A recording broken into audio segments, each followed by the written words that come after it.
News first சக்தியின் பிரதான செய்திகளின் தலைப்புச் செய்திகள்.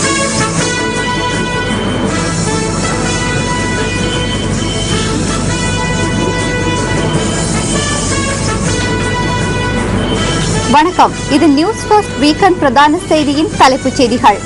இணக்கப்பாட்டை மீறி ராமேஸ்வரம் மீனவர்கள் இலங்கை கடற்பரப்பில். கடலிலேயே மீறும் மீனவர்களை கைது செய்ய கடல் அமைச்சர் உத்தரவு. வெளிமலை, பண்டாரவளை மற்றும் திருகோணமலை ஆகிய பகுதிகளில் நீரில் மூழ்கி 2 சிறுவர்கள் உள்ளிட்ட 5 பேர் உயிரிழப்பு. மீரிகம கண்டலம வலவையில் மறைத்து வைக்கப்பட்டிருந்த யானைக்குட்டி மீட்கப்பட்டுள்ளது.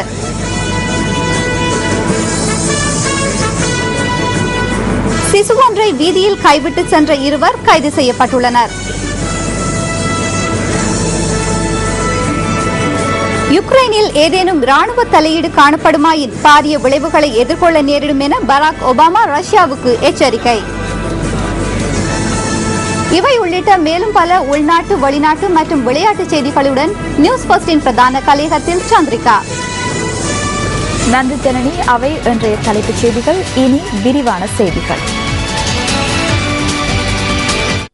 இலங்கைக்கும் இந்தியாவுக்கும் இடையிலான இணக்கப்பாட்டினை மீறும் வகையில் தமிழக மீனவர்கள் இலங்கை கடற்பரப்புக்குள் பிரவேசித்துள்ளனர்.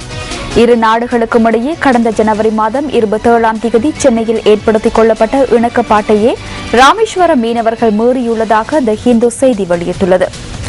இதேவேளை இலங்கை இந்திய மீனவர் பிரச்சினை தொடர்பில் ஆராய்வதற்காக நியூஸ் ஃபர்ஸ்ட் குழுவினர் தற்போது கச்சத்தீவுக்கு சென்றுள்ளனர். இந்திய இலங்கை மீனவர்கள் கடந்த காலங்களில் ஒப்பந்தம் ஒன்றை ஏற்படுத்திக் கொண்டிருந்தனர். இணக்கப்பாட்டின் அடிப்படையிலான ஒப்பந்தம், அதாவது இலங்கை கடற்பரப்பிற்குள் அத்துமீறி மீன்பிடி நடவடிக்கையில் ஈடுபட போவதில்லை என இந்திய மீனவர்கள் கடந்த மாதம் ஒப்பந்தத்தில் ஈடுபட்டிருந்தனர். எனினும் அந்த இணக்கப்பாட்டை மீறி இந்திய மீனவர்கள் இலங்கை கடற்பரப்பிற்குள் அத்துமீறி மீன்பிடி நடவடிக்கையில் ஈடுபட்டு வருகின்றனர். இந்திய இலங்கை மீனவர் பிரச்சனை தொடர்பில் ஆராய்வதற்காக நாம் இன்று கச்சத்தீவை நோக்கி வருகை தந்தோம். சுமார் 4:30 அளவில் இந்த சந்தர்ப்பத்தில் நூற்றுக்கணக்கான இந்திய மீனவர்கள் கச்சத்தீவை அண்மித்த பகுதியில், அதாவது இலங்கை கடற்பரப்பிற்குள் அத்துமீறி பிரவேசித்து மீன்பிடி நடவடிக்கையில் ஈடுபட்டுக் கொண்டிருந்தனர். தற்போது மீன்பிடி நடவடிக்கையில் ஈடுபட்டுக் கொண்டிருக்கும் இந்திய மீனவர்கள் இந்தியாவை நோக்கி பயணித்துக் கொண்டிருப்பதனை எம்மால் காணக்கூடியதாக இருக்கின்றது. செய்திகளுக்காக கச்சத்தீவிலிருந்து ரஞ்சன் பிரசாத். இதேவேளை தமிழக மீனவர்களின் அத்துமீறல் தொடர்பில் கடற்றொழில் அமைச்சர் ராஜித சேனாரத்னவிடம் வினவினோம். இணக்கப்பாட்டினை மீறும் வகையில் இலங்கை கடற்பரப்புக்குள் பிரவேசிக்கும் தமிழக மீனவர்களை கைது செய்யுமாறு கடற்படையினருக்கு ஆலோசனை வழங்கியுள்ளதாக அமைச்சர் பதிலளித்தார். இந்த நிலையில் தமிழக மீனவர்களை தாக்கியதாக தெரிவித்து இலங்கை கடற்படையினர் மீது ராமேஸ்வரம் போலீஸ் நிலையத்தில் வழக்கு பதிவு செய்யப்பட்டுள்ளது. கடந்த பிப்ரவரி மாதம் 1ஆம் தேதி ராமேஸ்வரத்தைச் சேர்ந்த மீனவர்கள் மீது தாக்குதல் நடத்தியதாக தெரிவித்தே போலீஸ் நிலையத்தில் வழக்கு பதிவு செய்யப்பட்டுள்ளதாக இந்திய ஊடகங்கள் செய்தி வெளியிட்டுள்ளன. இதற்கமைய இலங்கை கடற்படையினருக்கு எதிராக சுமார் 20 வருடங்களுக்கு பின்னர் இந்திய தண்டனை சட்டப்பிரிவில் 302 கீழ் வழக்கு பதிவு செய்யப்பட்டுள்ளதாக சுட்டிக்காட்டப்பட்டுள்ளது.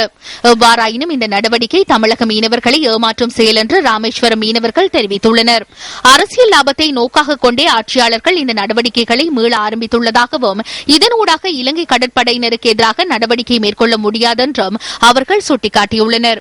இதேவேளை இலங்கையிடம் கச்சதீவை கையளிக்கும் வகையில் கைச்சாதிடப்பட்ட உடன்படிக்கையை மறுபரிசீலனை செய்ய முடியாதது ஏனென்று இந்திய மத்திய கப்பல் துறை அமைச்சர் ஜி.கே. வாசன் கேள்வி எழுப்பியுள்ளார். இந்த உடன்படிக்கையை மறுபரிசீலனை செய்யும் நடவடிக்கைகளுக்கு தமிழக மீனவர்கள் மாத்திரமல்லாது மக்களும் ஆதரவு தெரிவிப்பதாக அவர் சுட்டிக்காட்டியுள்ளார். கச்சதீவை மீண்டும் இந்திய நிர்வாகத்தின் கீழ் கொண்டுவர வேண்டும் என்று வெளியாகும் கோரிக்கைகள் குறித்து செய்தியாளர்களிடம் பேசியபோது ஜி.கே. வாசன் இந்த கருத்துக்களை வெளியிட்டதாக இந்திய ஊடகங்கள் செய்தி வெளியிட்டுள்ளன. கச்சதீவு உடன்படிக்கையை மறுபரிசீலனை செய்வதற்கு காத்திரமான நடவடிக்கைகள் மேற்கொள்ளப்படும் என்று அனைத்து இந்திய அண்ணா திராவிட முன்னேற்றக் கழகம் அண்மையில் வெளியிட்ட தேர்தல் விஞ்ஞாபனத்தில் குறிப்பிடப்பட்டிருந்தது. எவ்வாறாயினும் கச்சதீவு விவகாரம் ஏற்கனவே தீர்வு காணப்பட்ட ஒரு விடயம் என்று இந்திய மத்திய அரசாங்கம் தொடர்ச்சியாக வலியுறுத்தி வருகிறது. இதேவேளை வடக்கு கடற்பரப்பில் இலங்கை இந்திய மீனவர்கள் எதிர்நோக்கும் பிரச்சினைகள் குறித்து ஆராய்வதற்காக நியூஸ் ஃபர்ஸ்ட் குழாத்தினர் தற்போது கச்சதீவை சென்றடைந்துள்ளனர். நீங்கள் இணைந்திருப்பது நியூஸ் ஃபர்ஸ்டின் வீக்கெண்ட் பிரதான செய்தியோடு. இந்தியாவின் முன்னாள் பிரதமர் ராஜீவ்காந்தி கொலை வழக்கில் விதிக்கப்பட்ட மரண தண்டனையை ரத்து செய்யும் தீர்ப்பை மறுசீராய்வு செய்யுமாறு கோரி இந்திய மத்திய அரசு உயர்நீதிமன்றத்தில் இன்று மனு தாக்கல் செய்துள்ளது. இந்த வழக்கில் குற்றவாளிகளாக காணப்பட்ட முருகன், சாந்தன் மற்றும் பேரறிவாளன் ஆகியோருக்கு விதிக்கப்பட்ட மரண தண்டனையை கடந்த மாதம் 18ஆம் தேதி இந்திய உயர்நீதிமன்றம் ஆயுள் தண்டனையாக குறைத்து தீர்ப்பளித்திருந்தது. இவர்கள் ஏற்கனவே தாக்கல் செய்திருந்த கருணை மனுக்களை நிராகரிப்பதற்கு காலம் தாழ்த்தப்பட்டமையே உயர்நீதிமன்றம் இந்த தீர்ப்பிற்கான காரணமாக விளக்கியிருந்தது. இந்த நிலையிலேயே மத்திய அரசாங்கத்தின் சார்பில் இந்த தீர்ப்பினை ஆட்சேபித்து இன்று மறுசீராய்வு மனு தாக்கல் செய்யப்பட்டுள்ளதாக த இந்து செய்தி வெளியிட்டுள்ளது. ராஜீவ்காந்தி கொலை வழக்கின் குற்றவாளிகளாக காணப்பட்ட மூவருக்குமான மரண தண்டனையை ரத்து செய்து வழங்கப்பட்ட தீர்ப்பை மறுசீராய்வு செய்யுமாறு இந்த மனுவில் கோரிக்கை விடுக்கப்பட்டுள்ளது. மரண தண்டனையை ரத்து செய்யுமாறு கோரி பிரதிவாதிகள் தாக்கல் செய்த மனு இந்திய உயர்நீதிமன்றத்தின் அரசியல் சாசன அமர்விலேயே விசாரணை செய்திருக்க வேண்டும் என்று அந்த மனுவில் குறிப்பிடப்பட்டுள்ளது. இந்த வழக்கின் தீர்ப்பினை உயர்நீதிமன்றத்தின் மூவரடங்கிய நீதியரசர்கள் குழாம் வழங்கியுள்ளமை சட்ட ஆளுமைக்கு புறம்பானது என்று இந்திய மத்திய அரசாங்கம் உயர்நீதிமன்றத்தில் அறிவித்துள்ளது. உயர்நீதிமன்றம் கடந்த 18ஆம் தேதி வழங்கிய தீர்ப்பினை அடுத்து ராஜீவ்காந்தி கொலை வழக்கின் குற்றவாளிகளான 7 பேரையும் விடுதலை செய்வதற்கு தமிழக அரசாங்கம் தீர்மானித்திருந்தது. எவ்வாறாயினும் மத்திய அரசாங்கம் விடுத்த வேண்டுகோளுக்கு அமைய குறித்த 7 பேரினதும் விடுதலையை தடுக்கும் வகையில் இந்திய உயர்நீதிமன்றம் இடைக்கால தடை உத்தரவு பிறப்பித்துள்ளது.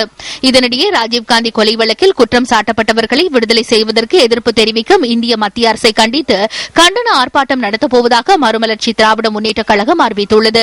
இந்த கண்டன போராட்டம் நாளை சென்னை மெரினா கடற்கரையில் நடைபெற உள்ளதாக அந்த கட்சியின் பொதுச் செயலாளர் வைகோ அறிவித்துள்ளதாக த இந்து செய்தி வெளியிட்டுள்ளது. உக்ரைனில் ஏதேனும் ராணுவ தலையீடு காணப்படுமாயின் பாரிய விளைவுகளை எதிர்கொள்ள நேரிடும் என அமெரிக்க ஜனாதிபதி பராக் ஒபாமா ரஷ்யாவுக்கு எச்சரிக்கை விடுத்துள்ளார். உக்ரைனுக்குள் ரஷ்ய ராணுவத்தின் ஊடுருவலை தாம் கூர்ந்து அவதானித்து வந்ததாக அவர் குறிப்பிட்டுள்ளார். இந்த நிலையில் ரஷ்யா தனது துருப்புக்களை தனது நாட்டின் கிரைமியா பகுதிக்குள் நிலை கொள்ளச் செய்வதுடன் கீவ் நகரில் ராணுவ மோதலை உருவாக்க தூண்டுவதாகவும் உக்ரைனின் பதில் ஜனாதிபதி குற்றச்சாட்டை முன்வைத்துள்ளார். யுக்ரைனில் ராணுவ தலையீட்டினால் பாரிய விளைவுகள் ஏற்படும் என்பதால் சர்வதேச சமூகத்துடன் அமெரிக்கா ஆதரவாக செயற்படும். யுக்ரைன் மீதான ராணுவ தலையீட்டினை எவரும் ஏற்றுக்கொள்ள மாட்டார்கள் எனவும் பராக் ஒபாமா குறிப்பிட்டுள்ளார். யுக்ரைனின் இறைமைக்கோ அல்லது பிராந்திய ஒருமைப்பாட்டிற்கோ பங்கம் ஏற்படுவதாயின் அது நாட்டில் ஸ்திரமற்ற நிலையை தோற்றுவிக்கும். அது யுக்ரைனுக்கோ ரஷ்யாவுக்கோ அல்லது ஐரோப்பிய நாடுகளுக்கோ நன்மையை பயக்காது. இதற்கு முன்னர் நாட்டில் இடம்பெற்றமை தொடர்பில் பதிவாகியுள்ள நிலையில் அதனை யுக்ரைன் நாட்டு மக்களே தீர்வுக்கு கொண்டு வர வேண்டும். இதேவேளை ரஷ்யாவின் கருங்கடற்படையினரின் சீருடையுடன் 20 பேர் தன்னியங்கி துப்பாக்கிகளுடன் யுக்ரைன் எல்லை பாதுகாப்பு பகுதியின் செவஸ்டோபோல் மாவட்டத்தின் பலக்லாவா பகுதியில் உள்ள கிரைமியாவில் நேற்று நடமாடினர். சந்தேகத்திற்கிடமான 2000 துருப்புக்களை ஏற்றிய ரஷ்யாவின் 13 விமானங்கள் சிம்ஃபரோபோல் படைத்தளத்தில் தரையிறங்கியுள்ளதாக உறுதிப்படுத்தப்படாத தகவல்கள் யுக்ரைனின் ஊடகங்களால் வெளியிடப்பட்டுள்ளதாக தெரிவிக்கப்படுகின்றது. தனது நாட்டுக்கு எதிரான ஆத்திரமூட்டும் செயற்பாட்டினையே ரஷ்யா ஆரம்பித்துள்ளதாக யுக்ரைன் பதில் ஜனாதிபதி குறிப்பிட்டுள்ளார். எமது நாட்டுக்கு எதிராக கடுமையான ஆத்திரமூட்டும் செயற்பாட்டினை ரஷ்யா ஆரம்பித்துள்ளது. தனியாட்சி குடியரசு பகுதியான கிரைமியாவுக்குள் ராணுவ பயிற்சியினை மேற்கொள்வதற்காக துருப்பினர் கொண்டுவரப்பட்டமையானது பாராளுமன்றத்தினையும் அமைச்சரவையும் கைப்பற்றுவதற்கும் பொதுமக்களின் தந்திரோபாய தொலைத்தொடர்பு கருத்துக்களை அறிந்து கொள்வதற்காகவுமே இவர்கள் உக்ரைனின் படையினரை தடுக்கவே முற்பட்டனர். Вони пробують брати під контроль цивільні об'єкти.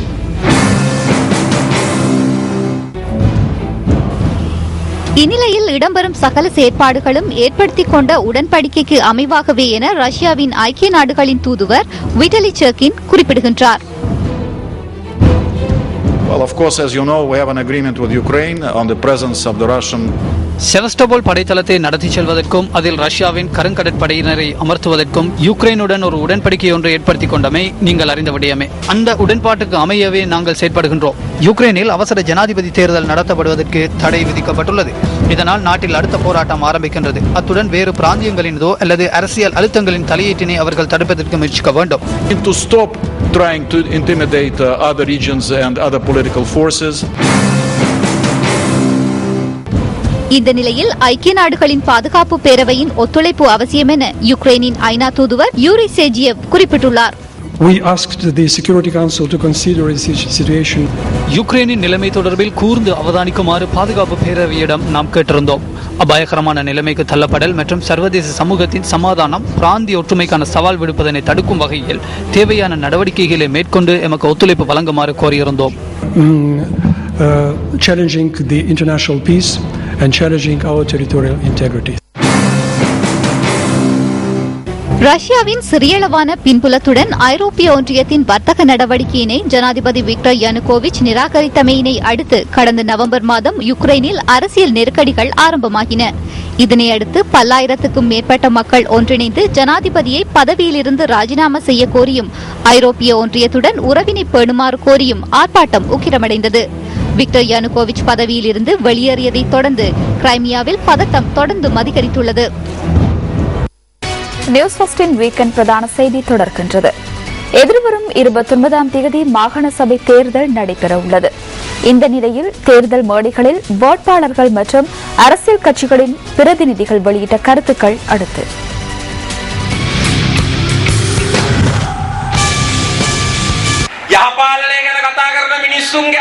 நல்லாட்சி தொடர்பாக பேசுபவர்களின் வேட்பாளர்கள் நகைக்கடைகளில் கொள்ளையிடுகின்றனர். விடுதலை புலிகளின் நிதியினை கொண்டு வந்தவர்களுக்கு எதிராக வழக்கு தாக்கல் செய்யப்பட்டுள்ளது. இவ்வாறானவர்கள் நல்லாட்சி தொடர்பில் பேசுகின்றனர்.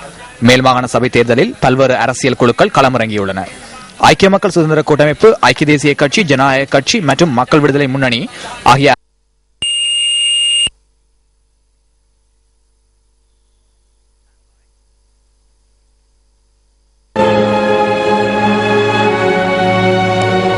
மாபெரும் லட்சியத்தையும் வெற்றியில் நம்பிக்கையையும் வாழ்க்கையில் ஏற்றுக்கொண்டால் யாரும் உயர்ந்த நிலையை அடைய முடியும். டாக்டர் அம்பேத்கர். உங்கள் மனம் கவர்ந்த பொன்மொழிகளை நியூஸ் ஃபர்ஸ்ட் சக்தி அறிஞர் வாக்கு பகுதிக்கு அனுப்பி வையுங்கள்.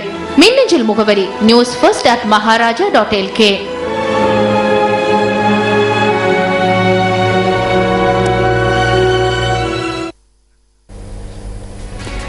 ஜனநாயக கட்சியின் புதிய அலுவலகம் இன்று கொழும்பு மட்டக்குடியில் திறந்து வைக்கப்பட்டது. ஜனநாயக கட்சியின் பிரதி தலைவர் ஜெயந்த கெட்டகொட தலைமையில் இந்த அலுவலகம் திறந்து வைக்கப்பட்டது. இந்த நிகழ்வில் கொழும்பு மாவட்ட வேட்பாளர் சுசில் கிந்தல்பிட்டியவும் கலந்து கொண்டிருந்தார். துன்பப்படுவது மக்களின் உரிமை அல்ல, ஆட்சியாளர்களினால் அந்த நிலை உருவாகியுள்ளது. அதனால் மக்கள் இன்று துன்பத்திற்கு தள்ளப்பட்டுள்ளனர். வெற்றிலைக்கு வாக்களித்ததற்காக இந்த சாபத்திலிருந்து விடுதலையாக முடியாது. பொதுமக்கள் இன்று நிர்கதியான நிலைக்கு தள்ளப்பட்டுள்ளனர். ஆகவே இந்த நிலைமையிலிருந்து மக்களை மீட்டெடுக்கவே பங்களிப்புடன் செயற்படுகின்றோம். எங்களுக்கு அரச ஊடகம் மற்றும் அரசாங்கத்திற்கு சார்பான ஊடகங்கள் இல்லாவிட்டாலும் மக்களுக்கு உண்மையை கூறும் சிரச ஊடகம் எமக்குள்ளது. மக்களின் துன்பங்களை நாங்கள் காண்கின்றோம். கொலோன்னாவ பிரதேசத்திற்கு சென்றோம். அங்குள்ள மக்களால் வாழ முடியவில்லை. அங்குள்ள ஒரு வீட்டுக்கு சென்றோம். தாயும் மகளும் இருந்தனர். தந்தை தொழிலுக்கு சென்றிருந்தார். அவருக்கு மாதம் சம்பளம் 15,000 ரூபாய் கிடைக்கின்றது. இதில் 9,000 ரூபாய் வீட்டின் வாடகை. அவர்கள் சமைத்த உணவை காட்டினார்கள். கத்திரிக்காய் கறியும் சோறும் மாத்திரமே இருந்தது. இதுதான் உண்மை நிலை. ஆகவே இதனை மாற்றியமைக்க வேண்டுமா இல்லையா என்பதை நீங்களே தீர்மானிக்க வேண்டும். ஐக்கிய மக்கள் சுதந்திர கூட்டமைப்பில் மேல்மாகாண சபைக்கு போட்டியிடும் சட்டத்தரணி சுசாரதினால் தலைமையில் இன்று கம்பகா வத்திருகம பிரதேசத்தில் மக்கள் சந்திப்பொன்று இடம்பெற்றது. அது මෙතන මට පේනවා ගොඩක් ඉන්නේ අපේ කාන්තාවන්. මේ කාන්තාවන්ට அநேகமான பெண்கள் இங்கு வந்துள்ளீர்கள். உங்களுக்கு அன்றாட வாழ்வை முன்னெடுக்க விசேடமாக மேலதிக வருமானத்தை ஈட்டிக் கொள்வதற்கு இங்கு ஏதேனும் வேலை திட்டம் காணப்படுவதை பெற்றோர்கள் புரிந்து கொள்ள வேண்டும். எமது மாவட்ட தலைவர் பேசில் ராஜபக்ச கம்பகா மாவட்டத்திற்காக பாரிய நிதியை பெற்றுக் கொடுத்துள்ளார். இவற்றை உங்கள் மத்தியில் சமமாக பகிர்ந்தளிக்க வேண்டும். இதற்காக வலுவான அரசியல்வாதிகளை உங்கள் பிரதேசங்களில் இருந்து தெரிவு செய்ய வேண்டும். ඔබ තමුන්නාන්සේලා වගේ අය අතර සාධාරණ ලෙස බෙදා හරින්න ඕනේ. ඒ සඳහා ශක්තිමත් දේශපාලඥයන් තමන්ගේ ප්‍රදේශවල ජනතාව නියෝජනය කරන්න ශක්තිමත් දේශපාලඥයන් තමන් පත් කරගන්න ඕනේ. தேர்தல் மேடைகளில் தெரிவிக்கப்பட்ட சில கருத்துக்கள் அடுத்து.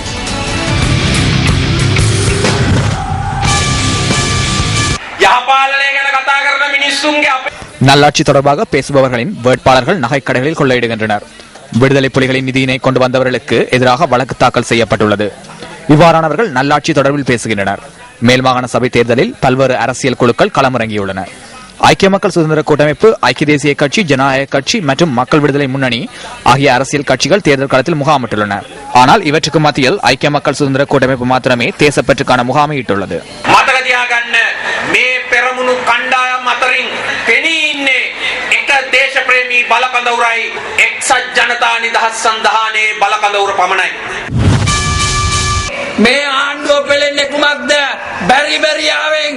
தற்போது அரசாங்கம் விட்டமின் பி குறைபாட்டால் பாதிக்கப்பட்டுள்ளது.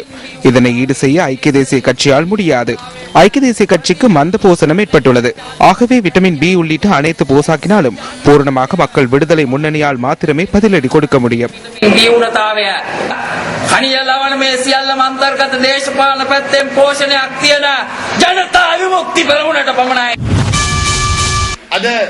මේ අපේක්ෂකයෝ ගොඩක් ඉන්නවා. උදේ පාන්දර මිත්‍රවරුනි කොටින්ම කියනවනම් වැසිකිලි යන්නවත් විදියක් නැහැ. காலை கடன்களை கூட முடிக்க செல்ல முடியாத அளவிற்கு வேட்பாளர்கள் காணப்படுகின்றனர்.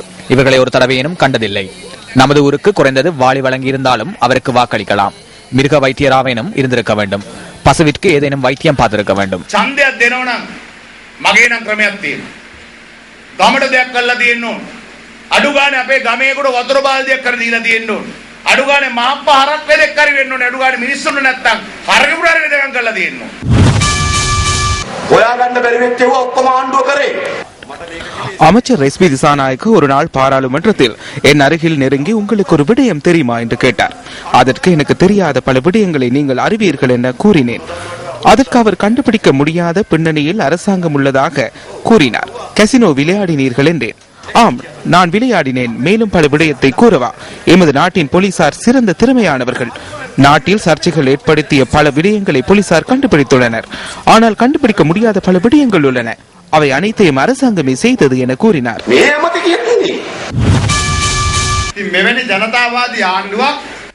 இவ்வாறான மக்கள் அரசாங்கம் இலகுவில் கிடைக்காது. தற்போது எதிர்கட்சிக்கு கிராமத்திற்கு செல்ல முடியாது. ஐக்கிய தேசிய கட்சிக்கு குருநாகலுக்கு செல்ல முடியாது. ஏனென்றால் தயாஸ்ரீ ஜெயசேகர இல்லை. இவர் எனது நண்பர் தான். ஆனால் எமது துறைமுகத்தில் கல் இருப்பதாக விமர்சித்தார். பின்னர் ஒரு நாள் கூட்டம் ஒன்றின் போது எங்கே அந்த கல் என்று கேட்டேன். அப்போது அவர் அந்த கல் ரணிலிடம் உள்ளதாக தெரிவித்தார்.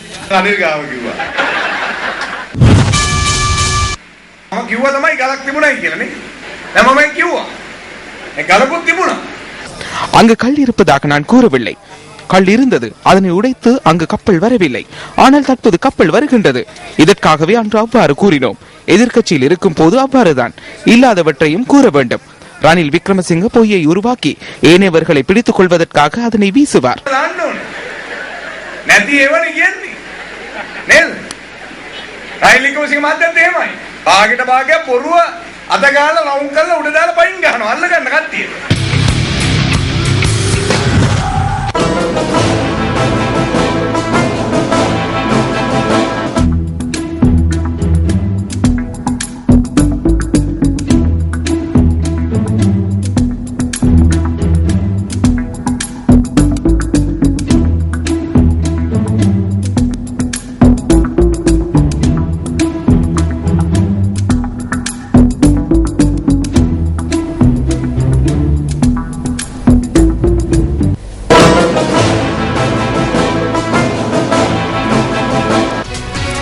கண்டி சுதுகும் தொல பகுதியில் சுமார் ஒரு மாதம் நிரம்பிய சிசுவை வீதியில் கைவிட்டுச் செல்வதற்கு முற்பட்ட ஆணொருவரும் பெண்ணொருவரும் கைது செய்யப்பட்டுள்ளனர்.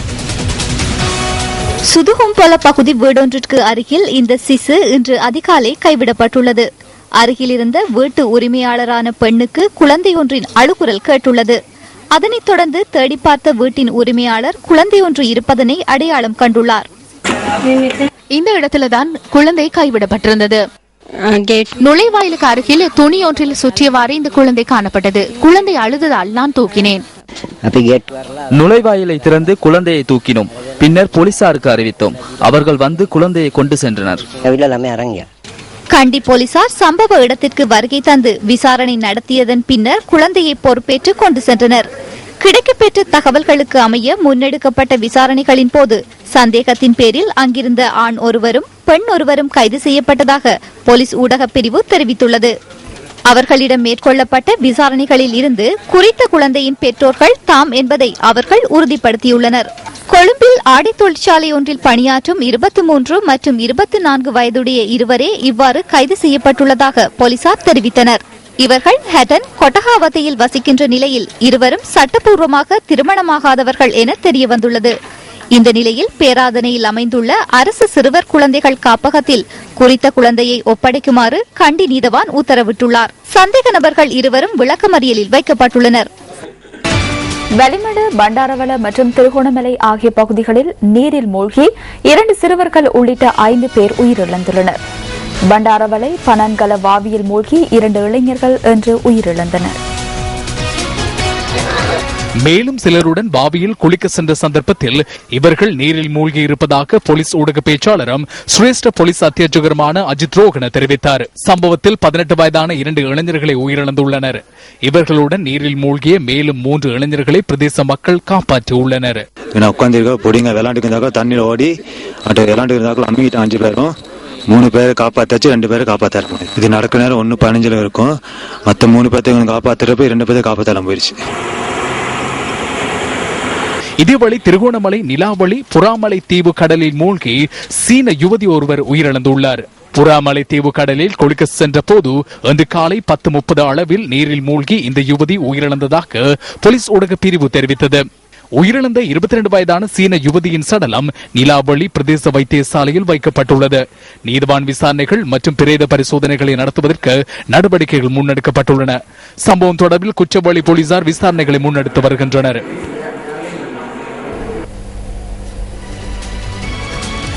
இதேவேளை வெளிமடை திமுத்துகம எல்ல பகுதியில் உள்ள கட்கொழி ஒன்றில் குளிக்கச் சென்ற 13 மற்றும் 11 வயதான இருவரை உயிரிழந்துள்ளதாக போலீஸ் ஊடக பேச்சாளர் தெரிவிக்கின்றார். இன்று பிற்பகல் உயிரிழந்த இவர்களின் சடலங்கள் வெளிமட வைத்தியசாலையில் வைக்கப்பட்டுள்ளன.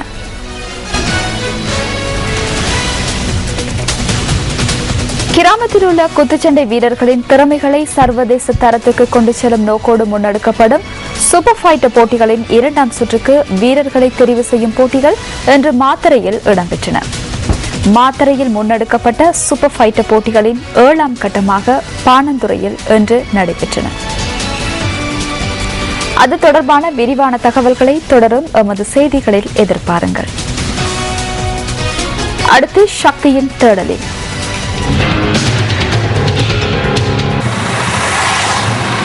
அம்பாறை பொத்துவில் பிரதேசத்தில் உள்ள அனைத்து வீதிகளும் புனரமைக்கப்பட்டு காப்பட் வீதிகளாக மாற்றப்பட்டிருக்கின்றன. இவ்வாறான வீதிகளினூடாக மக்கள் உரிய பயனை பெற்றுக் கொள்ளாதிருப்பது அபிவிருத்தியின் இலக்கை கேள்விக்குறியாக்கியுள்ளது. இலங்கை போக்குவரத்து சபைக்கு சொந்தமான பொத்துவில் பஸ் டிப்போவே இது. பேரளவில் இயங்கி வரும் இந்த பஸ் டிப்போவினூடாக இதுவரையில் மக்களுக்கான சேவைகள் உரிய முறையில் பெற்றுக் கொடுக்கப்படவில்லை என மக்கள் அங்கலாய்க்கின்றனர். இந்த நிர்வாகத்தின் கீழ் 9 பஸ்கள் உள்ள நிலையில் 6 பஸ்கள் மாத்திரமே சேவையில் ஈடுபடுகின்றன. இவையும் குறித்த ஒரு பயண வீதியில் மாத்திரம் நாளாந்தம் சேவையில் ஈடுபடுத்தப்படுகின்றன. ஆனால் தூர இடங்களுக்கான பஸ் சேவைகள் இடம்பெறுவதில்லை. இந்த நிலையில் வேறு பஸ் டிப்போக்களுக்கு சொந்தமான பஸ் வண்டிகள் இந்த தேவையை பூர்த்தி செய்கின்றன. பொத்துவில் டிப்போவிலிருந்து கண்டி, பதுள, முர்ராகால, கொழும்பு போன்ற நகரங்களுக்கு செல்ல வேண்டியிருப்பதனால் பசி மிகவும் பற்றாக்குறையாக இருக்கின்றது. அத்தோடு இந்த பசி தரிப்பிடமும் போதிய அளவில்லாத காரணத்தினால் வீதி விபத்துகள் ஏற்படுகின்றது. அதையும் கூட இந்த உரிய அதிகாரிகள் அதற்கான நடவடிக்கை மேற்கொண்டு அவசரமாக எங்களுக்கு செஞ்சு தருமாறு கேட்டுக்கொள்கிறோம். இவ்வாறான நிலைமையில் நன்மை கருதி நலன் விரும்பி ஒருவரினால் மலசல கூடம் மற்றும் குளியலறை ஆகியவை நிர்மாணித்து கொடுக்கப்பட்டன. ஆனால் உரிய முறையில் இதனை நிர்வகிக்க அதிகாரிகள் தவறியுள்ளமையால் பயணிகளின் சுகாதாரத்திற்கு பெரும் கேடாக இந்த பிரதேசம் மாறியுள்ளது. பொத்திவிலில் வாழக்கூடிய ஏனைய கிராமங்களில் இருந்து வரக்கூடிய அனைத்து மக்களும் சிரமங்கள் இல்லாமல் தனது பிரயாணங்களை செல்வதற்குரிய இடமாக மாற்றி தருமாறு உரிய அதிகாரிகளை நாங்கள் வினயமுடன் வேண்டுகின்றோம். இது ஒரு உப பஸ் டிப்போ எனவும் அதற்கேற்ற வகையிலேயே நடவடிக்கைகள் இடம்பெறுவதாகவும் அதிகாரிகள் கைவிரிக்கின்றனர். இந்த இடத்தில் பாதிக்கப்படுவது பொதுமக்கள் என்பதனை நாம் சுட்டிக்காட்ட வேண்டியது அவசியமாகும். கிழக்கு மாகாண பிரதம பிராந்திய முகாமையாளரே, இது உங்களின் கவனத்துக்கு.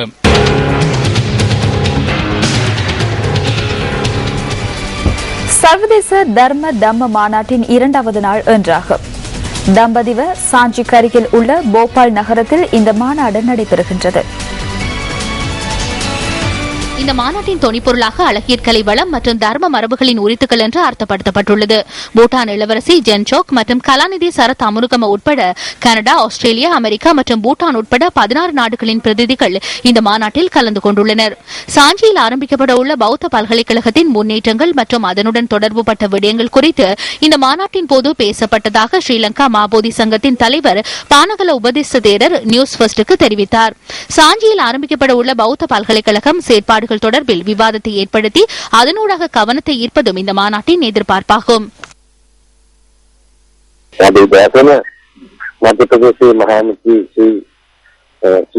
மத்திய பிராந்தியத்தின் முதலமைச்சர் ஸ்ரீ சிராஜ் சிங் சௌராஜின் தலைமையில் அதேபோன்று பூட்டான் இளவரசி மற்றும் இலங்கையில் இருந்து கலந்து கொண்டுள்ள கலாநிதி சரத் அமனுகம, இலங்கையின் தூதுவர் உட்பட பலர் இன்று காலை மாநாட்டில் கலந்து கொண்டனர். பல நாடுகளின் பிரதிநிதிகளையும் அழைத்து இது தொடர்பில் உற்சாகத்தை ஏற்படுத்தினோம். புத்திஜீவிகளின் ஒத்துழைப்புகளை பெற்று மேலும் பல்கலைக்கழகத்தில் பல்வேறு கற்கிணர்களை ஆரம்பிப்பதனையே எதிர்பார்க்கின்றோம்.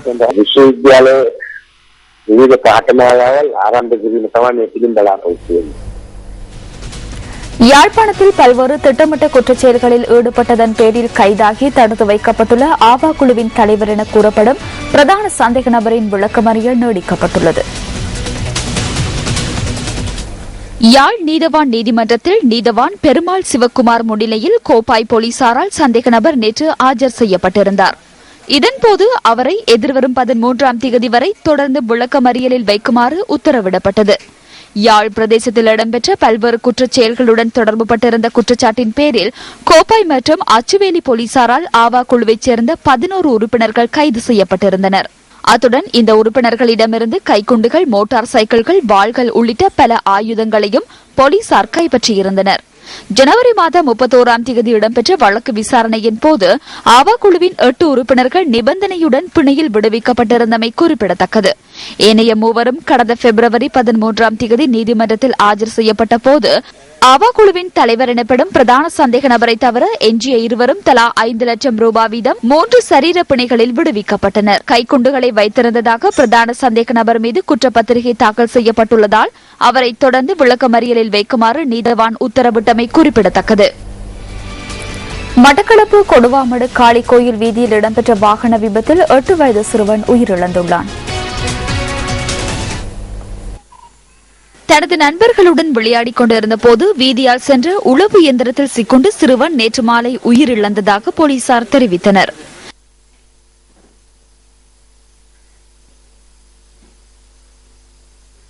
சிறுவனின் சடலம் மட்டக்களப்பு போதனா வைத்தியசாலையில் வைக்கப்பட்டுள்ளதுடன் பிரேத பரிசோதனைகள் இன்று நடைபெற்றன. போலி ஆவணங்களை தயாரித்து மேரிகம பகுதியில் மறைத்து வைக்கப்பட்டிருந்த யானைக்குட்டியை வனஜீவராசிகள் பாதுகாப்பு அதிகாரிகள் லுணவம்பெகர வனஜீவராசிகள் அலுவலகத்தில் ஒப்படைத்துள்ளனர்.